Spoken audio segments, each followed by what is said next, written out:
আসসালামু আলাইকুম গাইস, যেদিকে তাকাবেন শুধু দেখবেন ধান আর ধান। এক সময় এখানে ছিল কি সর্ষে ছাড়া আর কিছুই আসছিল না। এখন বর্তমান আছে ধান।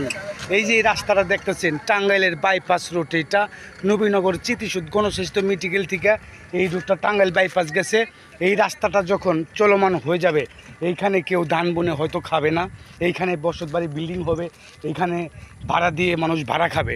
কিন্তু কৃষিকাজ করে আর কয়দিন খাবে বলেন? তাই আমরা সবাই এখানে কি করব, এই রাস্তাটার জন্য সবাই দোয়া করব। এই রাস্তাটা যেন অতি তাড়াতাড়ি চলমান হয়ে যায়। এইখানে একটা তেলের পাম্প হবে, এই তিন রাস্তার মোড়ে একটা তেলের পাম্প হবে, আল্লাহ যদি বাঁচাই রাখে। আর এই যে দেখতেছেন লাউ ক্ষেত, লাউ জাংলা, পেঁপে গাছ বুনে রাখছে।